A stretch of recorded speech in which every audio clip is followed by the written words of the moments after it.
Bonjour Henri Yambodé.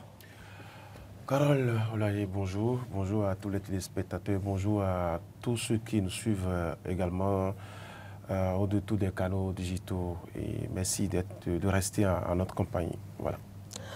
Marc Goudjanou, bonjour.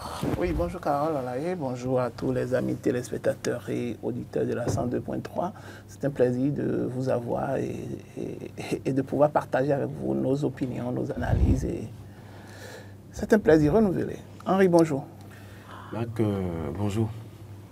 Nous n'avons pas beaucoup d'informations ce matin. Nous allons quand même démarrer avec une interrogation de Matin Libre. Matin Libre qui s'interroge: gouvernance de la rupture, Talon Diogbeno, qui inspire qui? Voilà deux hommes en cravate bleue. En cravate bleue sur les photos. En costume aussi. En costume aussi. Même couleur. Voilà. Chemise blanche. Est-ce que c'est choisi à dessein avec... Oui, je pense que le journal a voulu bien mettre deux images ou deux photos qui se ressemblent, c'est-à-dire à partir des costumes que l'un et l'autre a apportés pour pouvoir voir en quelque sorte la similitude entre les deux. Je pense que la question qui inspire qui entre Patrice Talon et... De fortes personnalités, il faut le dire quand même. Oui, bien sûr, puisqu'il faut reconnaître que Diogbeno a été ministre de la Justice, président de la Cour constitutionnelle et aujourd'hui président de l'un des plus grands partis de la mouvance présidentielle. Et Patrice Talon, qui est chef d'État, c'est lui qui inspire les orientations, qui donne les grandes orientations de la gouvernance. Et je pense que chacun a un rôle peut-être qui se complète, selon moi, où l'un peut inspirer l'autre et vice-versa. Moi, c'est mon opinion et c'est ce que je pense. Parce que lorsque vous observez le chef de l'État qui a en réalité les grandes orientations de la gouvernance, qui doit donner le ton qu'il faut, qui doit donner les directives qu'il faut, vous le voyez dans cette position, c'est qu'il peut inspirer Diogbeno, puisque Diogbeno n'occupe pas les mêmes postes, n'a pas les mêmes responsabilités que le chef de l'État, et donc sa gouvernance et sa méthodologie peut inspirer le président Diogbeno, qui, lui, en tant que président du parti UPR, et pourquoi pas probable candidat peut-être aux élections de 2026, peut s'inspirer alors de la personne du chef de l'État dans sa politique de pouvoir diriger le Bénin depuis 9 ans. Et donc, mais d'une autre façon, en quoi peut-être Diogbeno va inspirer le chef de l'État, Patrice Talon? N'oubliez pas, Diogbeno c'est un cadre, c'est un haut cadre, d'accord, et donc si on doit mettre en balance en tout cas le niveau intellectuel, je dirais, compte tenu des diplômes du chef de l'État, Patrice Talon, et de Diogbeno, Diogbeno est presque son professeur en réalité, parce que compte tenu du grade qu'occupe le professeur Diogbeno, on peut dire déjà qu'il a un intellect assez développé et il a surtout en matière de droit, il a beaucoup de capacités, beaucoup de mindset qui puisse lui permettre par exemple de pouvoir donner les orientations institutionnelles au chef de l'État en tout ce qui concerne le fonctionnement juridique de certaines institutions, les orientations juridiques qui concernent peut-être aujourd'hui tout ce qu'on est en train de décrier au niveau des institutions de la République, en ce qui concerne les lois, qui concernent je dirais, les lois qui concernent les institutions qui sont aujourd'hui controversées, qui sont aujourd'hui contestées par la classe politique. Et donc, en tant que sachant, en tant que professionnel du droit, il peut bien inspirer le chef de l'État, puisque le chef de l'État peut lui demander, à des moments donnés, concernant telle situation juridique, quelle est l'issue favorable, quelle est la voie qu'on peut emprunter pour pouvoir essayer quand même de limiter les dégâts, pour pouvoir essayer quand même de limiter les uns et les autres dans leur élan de pouvoir quand même leur causer du tort, causer des difficultés, que ce soit sur le plan politique et également sur d'autres plans. Donc je pense pour ma part que l'un inspire l'autre et donc c'est vice-versa parce que il faut dire que la science, l'intelligence n'est pas requise seulement pour une seule personne. Tout le monde est intelligent à sa façon. Et tout le monde a forcément quelque chose à apporter à l'autre. Ce n'est pas pour rien qu'on dit même chez nous que même le plus petit peut apprendre à un sage, à un vieux. Parce qu'il y a peut-être quelques brides de choses que le vieux n'aurait plus mises en considération compte tenu de son expérience, de sa vie. Et donc, c'est le petit qui va lui rappeler que, attention, lorsque tu vas faire comme ça, il y a des petits qui sont dans ton royaume-là qui ne seront pas d'accord. Il va se rétracter pour dire, ah, voilà, c'est vrai. Et donc, prenant ce point de vue, je pense que le chef de l'État inspire bien Diogbenou, puisque Diogbenou dans sa position, est amené peut-être à diriger, peut-être le Bénin, on ne sait jamais, à diriger. Et donc, du coup, il peut s'inspirer des orientations politiques que le chef de l'État, de l'expérience du chef de l'État, puisqu'il est resté aux côtés du chef de l'État pendant longtemps. Et finalement, on dit qui s'assemble se ressemble. C'est ce qu'on dit généralement. Et donc, le fait de pouvoir s'assembler pendant ces longues années, vous savez même qu'avant la venue du chef de l'État, le rôle qu'a joué Diogbenou, d'accord, dans la politique pour pouvoir, en 2016, pour pouvoir permettre également au chef de l'État d'être là aujourd'hui. Et donc, c'est un rôle de complémentarité entre les deux. Et donc, Diogbenou, à un moment donné, a inspiré beaucoup Patrice Talon, même avant que Patrice Talon ne vienne au pouvoir. Parce qu'il faut rappeler qu'ils étaient un peu à la machine, ils étaient aux commandes, ils étaient en tout cas à la machine pensante, par exemple, de tout ce qui militait pour que Patrice Talon soit là. Et dès qu'il était là, je suis sûr qu'ils étaient toujours à ses côtés. Voilà. Parce qu'il a occupé plusieurs postes de responsabilité. Donc, ce qui montre que sa confiance, il mérite toujours sa confiance auprès du chef de l'État. Et s'il mérite toujours sa confiance, c'est qu'il arrive à donner des conseils, à donner des orientations au chef de l'État, à lui dire peut-être quelles directives suivre par rapport à un certain nombre de choses dont le chef de l'État peut-être, je dirais, n'a pas les connaissances requises pour pouvoir mieux, il n'est pas habilité à mieux cerner tous les contours liés. Lorsque vous prenez le point de vue, sur le point de vue juridique. Par exemple, où Diogbenou est un professeur de droit, par exemple, Patrice Talon il a beaucoup à donner. Beaucoup à donner. Donc, il y a ce rapport de complémentarité entre les deux. Donc, autant le président Patrice Talon inspire Diogbenou, autant Diogbenou également inspire le chef de l'État. Et vous, partagez-vous cet avis de la position. C'est la position de Bac.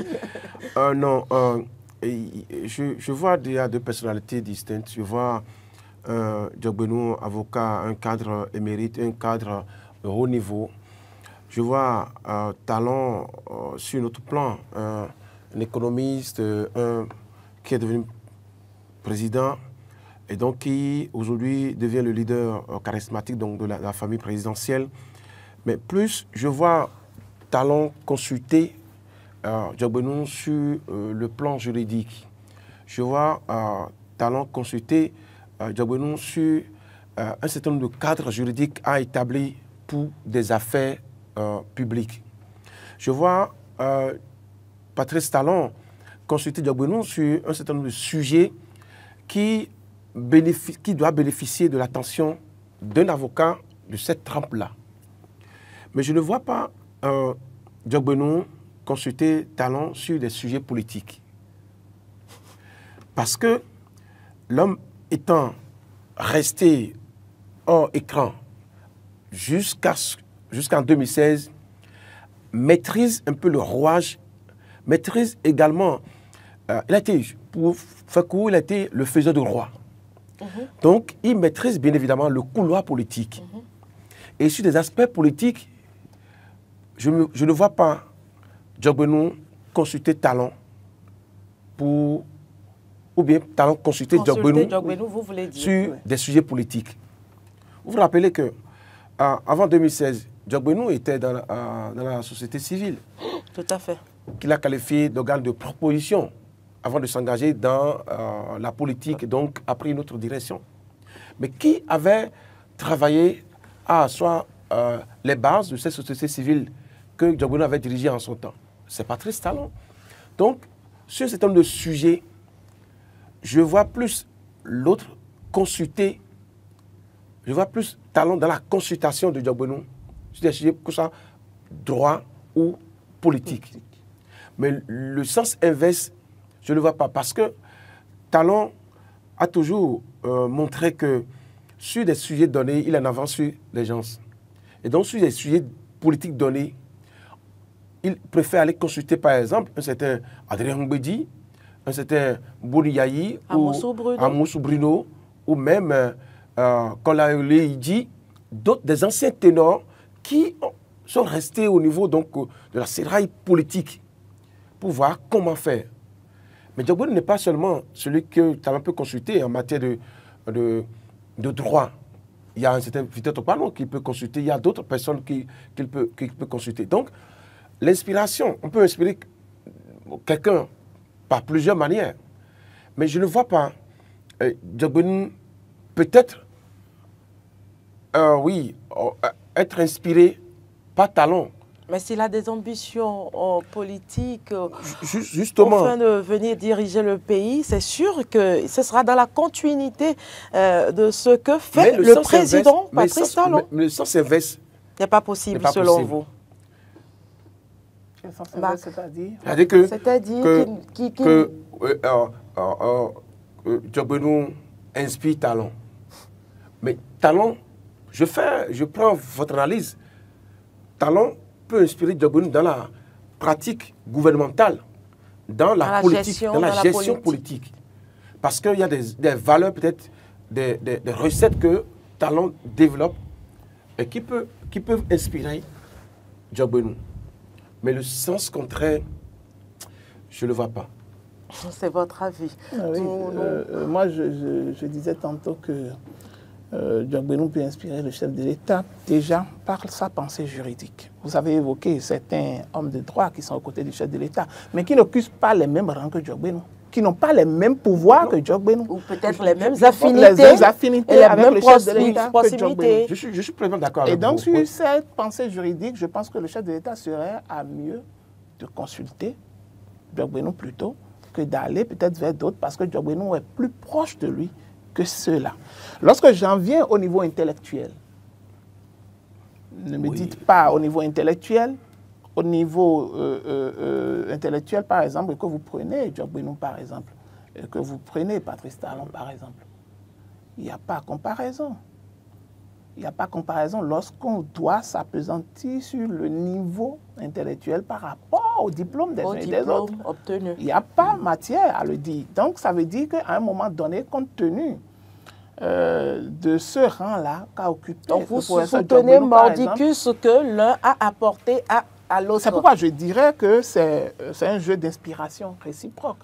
Et même au-delà de ça, lorsque nous laissons les considérations intellectuelles, les considérations politiques, par exemple, c'est qu'il y a peut-être d'autres plans sur lesquels, par exemple, Diogbenou peut inspirer le chef de l'État. Il y a d'autres qualités humaines, par exemple, qui sont inhérentes à chaque personne et qui peuvent permettre à ce que la vice-versa également. Ici, on est sur le plan politique. Non, le journal n'a pas parlé seulement de ça. Il dit, il dit qui peut inspirer qui? Qui inspire qui? C'est vrai que c'est par rapport à la gestion. Il a dit gouvernance de la rupture. Donc, gouvernance de la rupture, donc c'est bien ciblé. C'est dans la gestion de l'État. Et dans la construction doctrinale, par exemple, du régime, Diogbenou n'est pas quelqu'un de si effacé. Il a beaucoup participé. Il a beaucoup participé à cette construction, d'accord, à cette construction doctrinale du régime. Et s'il a participé, ça veut dire qu'à un moment donné, c'est qu'il a des qualités, d'accord. Et ces qualités ont apporté un plus à la gouvernance de Patrice Talon. Donc, si à un moment donné, on a constaté qu'il avait un rôle très primordial et très important qu'il a joué dans le système de gouvernance de Patrice Talon, à travers le poste de ministre de la Justice, à travers le poste de président de la Cour constitutionnelle et aujourd'hui de président du plus grand parti politique de la mouvance présidentielle, même du plus grand parti politique du Bénin aujourd'hui. Ça veut dire qu'il a forcément des qualités, d'accord, qui ont valu à ce qu'on lui confie ses responsabilités. Et lorsqu'on met en ensemble vos qualités, ça veut dire que de façon terre à terre, il y a forcément quelque chose en vous qui inspire celui qui vous confie ses responsabilités. Et donc, pris ensemble, je pense qu'on ne peut pas occulter le fait que Diogbenou a des qualités qui inspire le chef de l'État. Et de vice-versa, le chef de l'État également a des qualités qui inspirent beaucoup plus Diogbenou parce que Diogbenou peut être amené à devenir Patrice Talon de demain. Voilà. Exactement. Et donc, en prenant ce mot-là, oui, nous allons poursuivre et aborder. Pour moi, c'est qu'il y a une réciprocité dedans. Il y a réciprocité. Voilà, jamais dans un seul sens. C'est des analyses, c'est des idées jetées pour soutenir vos avis. Nous allons poursuivre ces analyses sur ce plateau avec le quotidien Dynamisme Info. Dynamisme Info qui s'intéresse à la relecture du code électoral, mais pas que. Il parle de l'engagement pour les élections inclusives pour la paix. Maître Adrien Roumbédi dans une posture à célébrer. Est-ce que c'est vrai? Énième sortie du président, oui. Voilà, bon, il faut de l'ancien président de l'Assemblée nationale. Il faut dire que le président Adrien Roumbédi incarne une mémoire politique. Lorsque je dis une mémoire politique, c'est qu'il est dans l'arène politique, par exemple, depuis fort longtemps, avant bien d'autres, avant beaucoup de ceux qu'on voit aujourd'hui. Si vous voulez que je cite, par exemple, l'actuel président de l'UPR, Diogbenou, par exemple, c'est un enfant devant Adrien Roumbédi, politiquement parlant. Et donc, lorsqu'il se positionne aujourd'hui en faveur de la paix et des élections inclusives, ça veut dire qu'il cherche à jouer un rôle d'homme d'apaisement et non de pyromane. Parce qu'aujourd'hui, tout le monde est d'accord que le climat politique n'est pas totalement apaisé, compte tenu de certaines contestations, où aujourd'hui il y a l'audit, par exemple, du fichier électoral. Il y a cette forte volonté de vouloir faire la révision, par exemple, de vouloir faire la relecture, par exemple, du code électoral, qui rencontre un certain nombre de contestations au niveau des acteurs politiques. Donc je pense qu'en tant qu'aîné, son rôle, ce ne serait pas forcément de jouer un rôle de pyromane en mettant une partie contre l'autre ou en alimentant beaucoup de polémiques, destructeurs, mais de pouvoir quand même donner un avis clair qui puisse quand même permettre aux uns et aux autres de prendre leurs responsabilités par rapport à l'avenir. Parce qu'une chose est sûre, le Bénin, c'est pour nous tous. Et que, compte tenu de certaines situations, il faut qu'en tant qu'aîné, il se place en sage de la République pour pouvoir donner des conseils, donner des orientations à sa grande famille politique dans laquelle il est, puisque moi je pense toujours qu'il est toujours dans la grande mouvance présidentielle. Et donc, aujourd'hui, pour les plus grandes décisions qui ont été prises et qui fâchent aujourd'hui, ce sont des décisions qui ont été prises par le pouvoir en place et dont il fait partie du siècle. Et donc, il faut qu'à un moment donné qu'il les interpelle, attire leur attention sur le bien fondé, par exemple, d'un certain nombre de réformes qu'il faut revoir pour pouvoir permettre à tout le monde de pouvoir participer au jeu politique. Et donc, s'il reste dans le silence, c'est vrai que certains auraient perçu sa position aujourd'hui comme une position peut-être d'opportuniste, parce que l'on est à la veille de 2026, et déjà qu'il dit que le PRD existe également ou peut exister en dehors de l'UPR aujourd'hui, on se dit dans quelle dynamique il se met. Est-ce qu'il ne se met pas dans une position également de marchandage politique pour pouvoir, qu'à l'orée de 2026, qu'il commence déjà à donner une position qui est centriste, d'accord, pour pouvoir permettre à un moment donné, lorsque les jeux vont commencer par se jouer, de pouvoir se pencher d'un côté ou d'un autre. Mais tout compte fait, on s'entend tous sur la question de la paix et de la cohésion nationale, où c'est d'autant plus important aujourd'hui de pouvoir taire tous les différends qu'il y a, et de pouvoir discuter entre acteurs politiques pour voir que ce qui nous unit est plus fort que ce qui nous divise, et que ce qu'on doit laisser comme héritage à la jeune génération doit être un héritage de paix, de construction, d'évolution et de développement du Bénin, et non de division. Et je pense que si c'est dans cette dynamique qu'il est, on ne peut que l'encourager, le féliciter, lui dire qu'il joue son rôle de sage, d'aîné, pour pouvoir continuer dans cette dynamique. Et je pense que peut-être d'autres vont lui emboîter le pas pour que le Bénin, en tout cas, puisse grandir, parce que ça ne servira à rien que l'on aille aux élections avec des tensions, avec des mécontentements politiques, parce qu'on ne sait pas tout ce que cela peut générer. Et donc, il vaut mieux être dans la paix et dans la cohésion. Henri Yambodé. Bon, je pense que, comme je l'ai dit hier, Mbedji est dans une posture aujourd'hui qu'on peut... Ah, vous l'avez dit hier. Donc le sujet a été abordé. Oui, mais pas avec dans ce sens-là. Non, écoutez, Mbedji aujourd'hui porte l'éternelle doléance des opposants qui ont demandé qu'on fasse la relecture donc, du code électoral. Et pour les partis de l'opposition, cette relecture va permettre les élections inclusives parce qu'ils estiment que les 20% qui sont annoncés, qui sont désormais comme on m'a dit, pour soulever les sièges, ces 20%-là sont trop, en faisant une analyse comparative avec les élections passées de 2019 où les 10%, quand on prend, les partis politiques n'ont pas eu, dans toutes les circonscriptions électorales, les 10%. Oui, et Mbedji a trouvé une bonne occasion de souhaiter qu'on fasse cette relecture-là et qu'on permette à tout le monde d'aller aux élections prochaines, parce qu'on a fait des élections Wahala, pour utiliser donc son terme.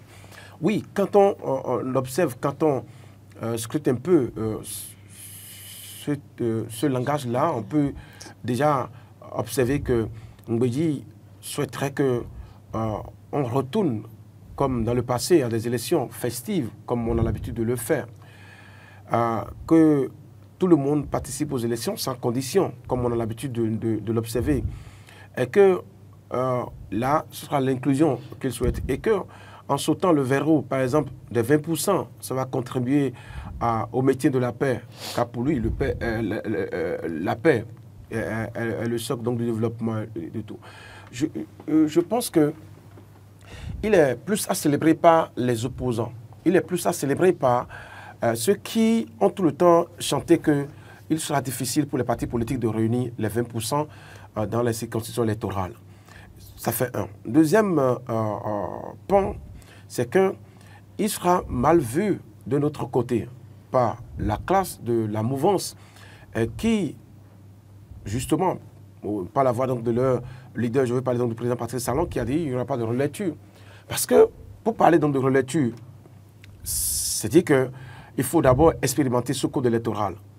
Et donc, quand le président Patrice Talon et certains tenants de la mouvance présidentielle ont pris cette posture, je ne vois pas quelles seraient les possibilités, les voies et moyens que l'opposition pourra utiliser pour, bien évidemment, arriver à décrocher cette relecture du code électoral. Pour moi, je pense que Mbedji a envie de cracher une vérité. Il a trouvé la bonne formule, la bonne occasion pour le faire. Et quitte, bien sûr, au ténor politique de savoir comment, bien évidemment, prendre en compte ces propos-là. Mais j'aurais souhaité que tout ce que Mbedji évoque aujourd'hui comme, je dirais, situation politique, que ce soit le problème des exilés politiques et détenus politiques, question de, bien évidemment, le code électoral, la relecture du code électoral, qu'il a évoqué ça avec le chef de l'État. Patrice Talon a toujours dit qu'il est celui, il fait la politique en le voyant. Il inspire Patrice Talon. Et donc, face à face, homme politique, en tant qu'aîné dans la pratique politique, s'il parle à Patrice Talon en utilisant les mots justes, je pense que Patrice Talon peut céder au lieu d'aller donc à la place publique pour évoquer ces situations-là. Mais en l'évoquant dans la place publique comme dans ce cadre-là, je pense que les opposants trouveront en lui quelqu'un qui a compris la nécessité, bien sûr, qui a compris l'essentiel de leur demande, Et pour moi, celui ou bien ceux qui doivent célébrer aujourd'hui Adrien Mbedi sont ceux qui relèvent de la classe de l'opposition. Pourquoi?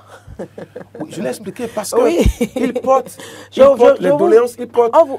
On vous aura compris. Il porte tout ce que... la classe de l'opposition a toujours dénoncé et a toujours réclamé. Aujourd'hui, ils sont en train d'applaudir des pays et même pour dire, attention, oui, lui au moins il a vu, il a entendu ce que nous disons. Mais il était où même depuis si, des c'est années? ça, je voulais dire, même si c'est... Il était où depuis des années? Si c'est on va faire le débat parce que il est même au début donc des réformes. Il est même au début du système partisan. Il est au début des réformes politiques. Oui, et donc si aujourd'hui il se lève pour dire... C'est pourquoi je n'ai pas voulu aller en profondeur. Parce que... Allez-y. Quand on prend la politique, quand on prend la politique aujourd'hui, au niveau des réformes politiques, Mbedi est plein dedans. Mbedi est celui qui même a, en étant, comment dire, président de l'Assemblée nationale, a permis que ces lois-là soient votées. Et donc aujourd'hui, revenir sur la place publique pour dire, écoutez, ce qui se fait là, je ne suis pas d'accord. Parce qu'il a dit que depuis 2016, il y a notre tournure qui a été, on a connu notre tournant carrément. Donc c'est dit qu'il est conscient de ce qu'il a fait. Et donc on ne peut pas lui accepter qu'il vienne aujourd'hui à la place publique pour dire, ce qui se passe là, je ne suis pas comptable de ça. Ce qui se passe là, je ne connais rien de ça. Non. Ils doivent subir les conséquences. Et là, le code électoral en est un exemple palpable. Et on va y aller aux élections. D'ailleurs, son parti politique, il faut remarquer, est-ce que son parti politique a des députés à l'Assemblée nationale? Non. Ce sont là les conséquences des réformes. Donc aujourd'hui, il doit reconnaître d'abord publiquement que j'ai participé à tout ce qui a été fait. J'ai participé aux différentes réformes politiques avec talent. Donc, pourquoi il est venu aujourd'hui nous dire qu'on a fait les élections au Wakala? Il était où? C'est la question qu'on nous posait. Il était où? Il était plein dedans. Voilà. C'est vrai qu'en analysant, dans le fond, on voit ce discours de Maître Adrien Mbedi comme un positionnement calculé. Lorsque vous regardez le timing, vous regardez la période, vous dites que c'est un positionnement qu'il a bien calculé parce que pour pouvoir se faire remarquer, d'accord, dans le climat politique, pour pouvoir être au milieu des partis, c'est-à-dire au niveau de l'opposition, où il porte également une partie des doléances de l'opposition, au niveau de la mouvance, parce qu'il faut reconnaître que même au niveau de la mouvance, par exemple, il y a beaucoup d'acteurs qui ne sont pas totalement d'accord avec ces réformes qui ont été mises en place, mais qui sont obligés de subir compte tenu de la personne du chef de l'État. Et ils savent déjà que dès qu'ils vont se prononcer pour pouvoir dire quoi que ce soit, alors qu'ils savent déjà que le chef de l'État a dit qu'il ne veut pas mettre ces réformes-là qu'il a mis longtemps, il a mis tout son temps, toute son énergie à pouvoir mettre en place, qu'il ne veut pas remettre ces réformes-là en cause. Et donc, du coup, Mbedi se met en fin stratège au milieu parce qu'il veut redevenir un pivot sur la scène politique. Est-ce que c'est possible? Bien sûr, il le peut parce que je pense que de sa position, vous voyez... Est-ce que ce n'est pas l'histoire qui le rattrape? Quand il est en train déjà... Oui, ça rattrape toujours. Quand vous avez toujours des orientations biaisées parfois, des orientations qui sont décidées compte tenu de vos intérêts à des moments donnés, c'est que ça vous rattrape tôt ou tard parce que vous-même, vous êtes au cœur des réformes. Et les réformes ne vont pas vous laisser de côté. Vous allez subir également les réformes. C'est ça, au fait, le vrai problème. Et aujourd'hui, lorsqu'ils analysent et qu'ils voient que, compte tenu de tout ce qu'ils veulent, pour tout ce qu'ils veulent pouvoir se positionner, en essayant de retirer le PRD de l'UPR, pour pouvoir aller peut-être soutenir un autre parti lorsque les élections auront lieu. Donc, ça devient un sujet de marchandage politique. Et donc, je pense que la position du président Mbedi n'est pas anodine. C'est une position qu'il est en train de prendre pour pouvoir quand même essayer de pouvoir se mettre au milieu, au juste milieu, pour pouvoir voir sur quel côté se pencher à tout moment. Non, il ne doit pas jouer à ce rôle. Mais c'est la personne, mais c'est son rôle, c'est le rôle qu'il a toujours joué. Avec son âge. C'est le rôle qu'il a toujours joué. Oui, mais justement, il est au soir de sa vie. Et donc ça n'a rien d'étonnant venant de l'homme. Oui, justement. Mais est-ce que cette poursuite est vraiment à célébrer pour répondre à l'interrogation du quotidien? Non, j'ai dit tout à l'heure que seuls les opposants, seuls C'est difficile non, c'est de pas répondre difficile. parce qu'aujourd'hui, il a célébré pas. Il défend le peuple, mais de toute façon, pourquoi aujourd'hui, après avoir si tant contribué à ce qui se passe aujourd'hui? Moi, je me pose la question et j'ai du mal à trouver une réponse. Il est à célébrer par les opposants et donc il se rend du côté désormais des opposants. De toute façon, ce n'est pas comme si ce qu'il dit... Les termes utilisés sont toujours portés par l'opposition. Retour du code électoral, la cohésion, maintenir la cohésion sociale, faire revenir les exilés politiques, faire sortir les détenus politiques. Ce sont les termes utilisés très souvent par la case d'opposition. Et lui, il porte ça aujourd'hui et il en parle. Et qui en parle? C'est bien sûr Mbedi. Mbedi qui a travaillé au système partisan, même si il a été averti. Mbedi qui a travaillé à faire fusionner son parti, le PRD, dans l'UP. Non, écoutez, aujourd'hui, il est comptable de tout ce qui est. S'il y a quelque chose, si la classe de l'opposition soulève certains dysfonctionnements, il est comptable de ça et ne venir aujourd'hui jouer au rôle de neutre. Bon, non, mettons sa position, mettons sa position sur le coup de seuls les imbéciles ne changent pas. Nous allons rester avec dynamisme. À la veille des élections générales. Changer à la veille des élections générales. On peut lui conseiller cela. Nous allons retrouver toujours Dynamisme Info pour s'intéresser cette fois-ci à la promulgation de la loi sur la chefferie traditionnelle, les contestations finalement sans effet sur les décideurs. Oui, malheureusement parce que... Pourquoi malheureusement? Non, je dis malheureusement. C'est le travail scientifique qui a été fait. Oui, je dis malheureusement parce que après ce travail scientifique, beaucoup de voix, pas les moindres également, se sont élevées quand même pour dénoncer un certain nombre de choses, pour demander à ce qu'une relecture soit faite par rapport à un certain nombre de choses.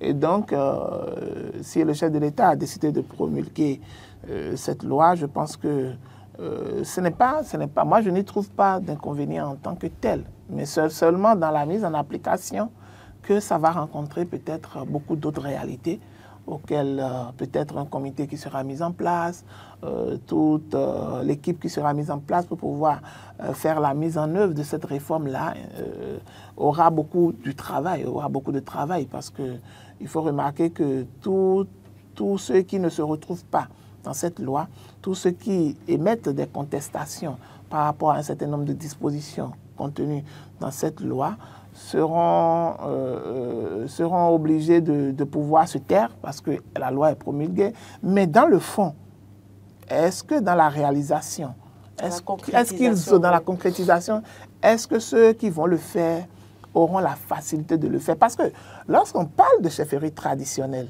et lorsqu'on parle des têtes couronnées, par exemple, l'aspect qui est le plus intéressant et qui est plus en vue et qui est en dessous, c'est l'aspect spirituel. On est au Bénin, n'oublions pas. La loi est là, certes, pour discipliner. Mais l'aspect spirituel, aucune loi ne peut régler l'aspect spirituel et ne peut maîtriser l'aspect spirituel. Donc, c'est pourquoi je dis, s'il y a des mécontentements et que le comité n'arrive pas à faire un travail de fond, finalement, pour taire les dissensions, les mécontentements et autres, c'est que vous aurez beau mis des rois là, qui ne vont pas durer. Oui, c'est ça la réalité. Vous aurez mis, la loi aurait bien conforté des royaumes, aurait bien conforté des rois là, mais la rivalité spirituelle qui est en dessous fera de telle sorte que on a eu des présidents de 24 heures, on aura peut-être des rois de 24 heures, des rois d'un mois, de soir. On ne le souhaite pas, mais c'est une réalité. C'est une réalité en réalité. En tout cas, parce que tout ce qui touche à la chefferie traditionnelle est beaucoup plus spirituel que physique. C'est beaucoup plus spirituel. Et ça veut dire que soyez sûrs que, mis à part cette volonté du chef de l'État de pouvoir mettre les choses sur les rails, c'est que forcément, il y aura également certains qui seront là pour pouvoir quand même essayer de mettre un peu de sable dans la farine, mais ils ne vont pas le faire en s'affichant, mais ils vont vouloir le faire dans l'ombre. C'est pourquoi le travail du comité sera également de pouvoir chercher à discuter avec ceux qui ne sont pas d'accord de pouvoir leur faire comprendre, d'accord, le bien fondé de cette loi, de pouvoir leur faire comprendre que même si aujourd'hui, ils ne sont pas pris en compte, c'est que dans l'évolution des choses, ils pourraient être considérés encore beaucoup plus et qu'il y aurait peut-être après, d'accord, une autre relecture de cette loi qui va leur permettre quand même de pouvoir mieux se comporter. Donc, c'est une première expérience d'abord et il faut expérimenter cela pour pouvoir voir les insuffisances que cela regorge, pour pouvoir corriger à la suite. Parce qu'il n'y a pas de travail scientifique qui sera fait. Je crois que les gens l'ont forcément relayé, mais dans l'application, peut-être lorsqu'ils seront vraiment confrontés aux réalités, bon, ça ils fera... vont comprendre peut-être. Henri Monet. Non, écoutez, cette loi... Mac a eu donc un... Est-ce que vous pensez que ça ne règle pas autant le problème comme certains? Oui, ça vient régler beaucoup de problèmes. Beaucoup de problèmes. Vous savez que... Mais d'aucuns disent que ça en crée plus que ça ne vient régler. Non, ça va créer des problèmes. Vous savez, quand on a voté donc, cette loi au niveau de l'Assemblée nationale, le comité scientifique a eu au moins, tout au moins, pour, si j'ai bien le moment, au moins 41 dossiers de réclamation. Et le comité a statué donc, sur ces dossiers-là en donnant les précisions sur chaque dossier. C'est-à-dire qu'il y a des localités qui ont souhaité être prises en compte au niveau de cette loi-là. Or, il y a un référentiel, je l'ai dit l'autre fois, il y a un référentiel qui a permis donc, au comité scientifique de travailler. Vous savez, par exemple, Mac est dans une localité X, vous êtes dans une localité Y, mais quand les colons sont venus, ils ont trouvé que Mac est plus serviable que vous, dans votre localité. Et donc, il faut donc, alors que dans la tradition, dans la carte historique, c'est votre localité qui était donc... destinée à occuper. Donc, ils ont changé la carte historique à leur arrivée. Ce qui a fait que ça a conduit bien évidemment à l'intronisation de plusieurs rois. Vous allez voir donc dans des localités, ils ont plusieurs rois. Dans une localité où même on peut retrouver 10 rois. Chaque localité, chaque village avec son roi. Donc ce n'était pas comme ça. Nous avons été quand même instruits et nous avons appris que dans ce qui a été fait là, il y a une considération qui est porté vers les fondamentaux, les royaumes qui existaient. Ce qui a permis, bien évidemment, de définir donc, la carte historique et d'arriver donc à cette loi-là. Les contestations, ça ne va pas en manquer, mais au fil des jours, comme l'a dit Mac, après donc, on peut arriver à faire une relecture, bien évidemment, en expérimentant ce qu'on a là aujourd'hui. Ce que je vais demander au roi, c'est de s'imprégner, bien évidemment, des réalités de cette loi-là. Parce qu'il y a beaucoup d'interdictions. Le roi ne doit plus s'immiscer dans la politique, comme on le voyait, où le roi, on les invitait donc à aller s'asseoir devant pour prendre la parole pour dire nous soutenons tel candidat. Et non, il n'y a plus ça. Donc les rois aujourd'hui qui sont reconnus, les royaumes qui sont reconnus, doivent travailler. S'il faut même faire une séance d'explication grand public, il faut le faire pour comprendre ce qui revient désormais comme rôle à jouer par le roi. Et là, vous savez, Patrice Talon, quand il venait donc au pouvoir en 2016, vous vous rappelez donc des 12 départements où c'était difficile pour les gens de nommer les préfets. Mais dès qu'il est arrivé, il a nommé les préfets. Malgré tout ce qu'on a dit, mais il est resté droit dans ses bottes. Et ça, aujourd'hui, on a accepté cette réforme-là. Donc, ce n'est pas du tout étonnant que cette loi soit promulguée. Et qui connaît Patrice Talon, c'est qu'il travaille beaucoup sur la royauté. Et déjà, il y avait des signes avant-coureurs quand le président avait demandé que la loi fondamentale reconnaisse, donne une place de choix à la chefferie traditionnelle, au royaume, au roi. Déjà, il faut dire qu'il y a un cadre juridique qui soit tracé. Et donc, ça n'étonne pas. Justement, avec cette loi, avec cette promulgation de cette loi, quel impact sur les prochaines élections? Non, pas sur les prochaines élections. Puisque ce ne sera plus des acteurs politiques comme auparavant. Non, on ne verra plus les rois à des meetings, on ne verra plus les rois à des séances de... Non, peut-être ils iront au meeting, mais ils ne vont pas se prononcer. Non, vous n'êtes pas... Ils ne vont pas se prononcer. Donc, justement, il faut... Le gars, il va s'asseoir tranquillement. Est-ce qu'il a parlé? Il est invité en tant que qui? En tant que sage. Le roi doit rester au palais. Au palais. Mais l'autre chose, c'est qu'on ne peut pas empêcher, par exemple, mais justement, les politiques d'aller vers eux. Non, puisqu'ils jouent un rôle très important. Mais ça permet, quand ils seront fixés, ils vont rester dans leur palais. Autant que nous sommes ici, nous sommes des politiciens, nous pouvons aller vers le roi pour dire, roi, nous sommes dans votre localité, nous voulons faire meeting. Donnez-nous votre bénédiction. Voilà. Mais et nous souhaitons que vous donnez le mot d'ordre également. Non, ça là, c'est en coulisses, on le dit souvent. Mais on le dit. Non, c'était presque officiel il y a quelques années. À un meeting organisé par Marc et que le roi vient s'asseoir pour dire, bon, je suis d'accord, votez pour Marc. Demain, Kakaran vient, il ne pourra pas. Avec cette loi, il ne peut pas. Avec cette loi, ils ne peuvent plus aujourd'hui. Donc, ça règle un certain nombre de problèmes. Ils seront considérés comme des personnes ressources, des garants de la tradition. L'autre chose maintenant qu'il va falloir régler par le comité ou le travail qui sera fait sur tout, c'est dans les royaumes. Aujourd'hui, maintenant, parmi ces royaumes qui ont été reconnus aujourd'hui, par exemple, il y a des royaumes où vous verrez 3 rois, 4 rois. Et il faudra en choisir un seul. Oui, par exemple. Il faudra en choisir un seul. Donc, ça va poser encore un autre problème. Dans ces royaumes-là, dans ces royaumes qui sont considérés là, vous savez, il y a des localités, comme je l'ai dit, il y a des localités donc, qui ont fait introniser leur roi. Mais il y a une localité qui est là, qui est reconnue, qui a une histoire. Et autant qu'ils sont là. Espérons qu'on en tiendra compte. Puisque oui, non, si vous, on va vous déshabiller. On va vous déshabiller. Qui vont travailler. Espérons qu'ils vont en tenir compte. C'est ça la vraie question. Parce qu'au fait, c'est mon cher ami Laurent qui est content parce que même dans ce choix-là, vous savez ce qui est dedans. Oui. Vous avez parlé des élections de 2026. Et là, ça me ramène à quoi? Ça me ramène au positionnement de ces rois-là dans ces royaumes. D'où parfois, même pour le positionnement de certains rois, tel que Henri l'a dit, le colon est venu, la royauté est choisie selon la lignée. Oui. Et le colon, compte tenu de son affinité avec tel, décide de mettre tel là, tel nom là. Et donc ce nom commence à considérer, commence à croire que c'est peut-être lui qui a aujourd'hui le droit de pouvoir occuper ce poste. Et c'est depuis des années, des décennies que c'est resté comme ça parfois.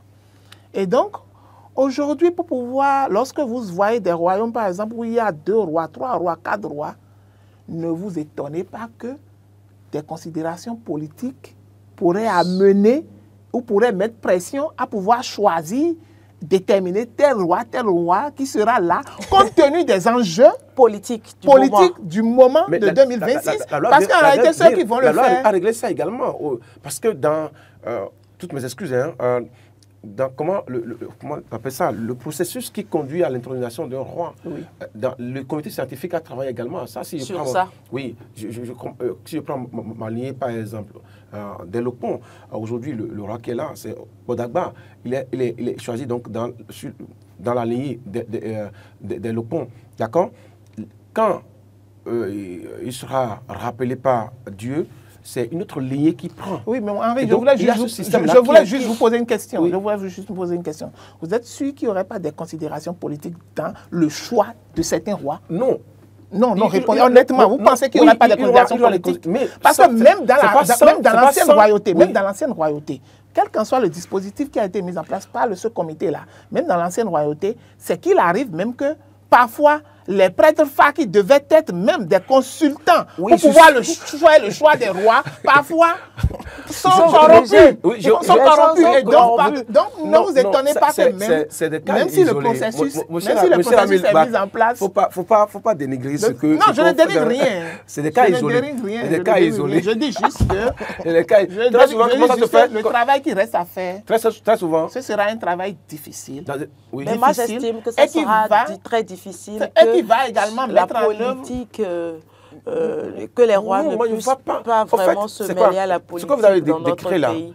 Comment c'est arrivé? En fait, quand on voit que dans la famille, il y a quelqu'un qui est plus nanti que l'autre et que la consultation porte sur quelqu'un qui a été choisi, on dit non, écoutez, lui, est-ce qu'il peut tenir la maison?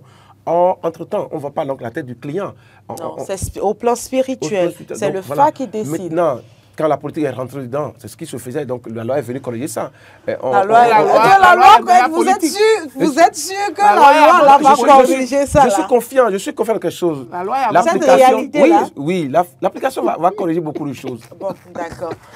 On espère, on a tout le temps de constater. Merci Marc Goudjanou, merci Henri Yopodé.